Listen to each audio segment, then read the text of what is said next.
السلام علیکم فرینڈس، آج ہمارا ٹاپک ہے تھامس ایڈیسن کو اسکول سے کیوں نکالا گیا اور تھامس ایڈیسن کو ڈاکٹروں نے پاگل کیوں کہا۔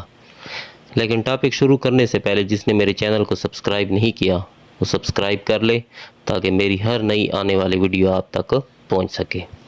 فرینڈس، تھامس ایڈیسن کو سائنس کی دنیا میں کون نہیں جانتا۔ اس نے ایسی سینکڑوں ایجادات کی جو آج اگر ہماری زندگی میں شامل نہ ہوتی تو ہماری دنیا کا نقشہ ہی کچھ اور ہوتا۔ کیا آپ جانتے ہیں تھامس ایڈیسن اپنی زندگی میں صرف 3 ماہ اسکول گیا تھا۔ ایڈیسن اپنے بچپن میں بخار کے باعث قوت سماعت سے محروم ہو گیا تھا۔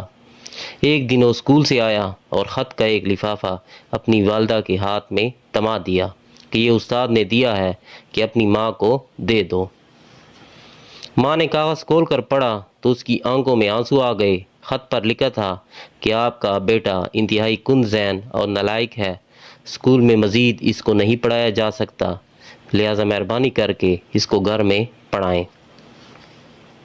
پھر ماں نے اونچی آواز میں تھامس ایڈیسن کو خط سناتے ہوئے کہا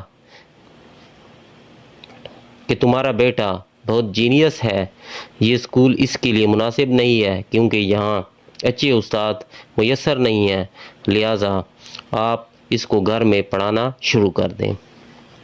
اس کے بعد ماں نے آپ کا چیک اپ ڈاکٹروں سے کرایا۔ بقول ڈاکٹرز، تھامس ایڈیسن کی سر کی بناوٹ عجیب ہے اور وہ زندگی کے کسی موڑ پر ناکارہ اور پاگل ہو سکتا ہے۔ اس کے بعد اس کو پڑھانے کی ذمہ داری اس کی والدہ نے لے لی۔ گھر میں ماں سے پڑھنے کے سالوں بعد اس نے کئی ناکام تجربات کے بعد الیکٹرک بلب ایجاد کیا اور وہ پوری دنیا میں ایک سائنسدان کے طور پر مشہور ہوا۔ اس وقت تھامس ایڈیسن کی ماں وفات پا چکی تھی۔ ایک دن وہ اپنے خاندان کے پرانے کاغذات میں کچھ ڈھونڈ رہا تھا کہ اس کو میز کے دراز میں استاد کا وہ خط ملا۔ اس نے خط کو کھولا۔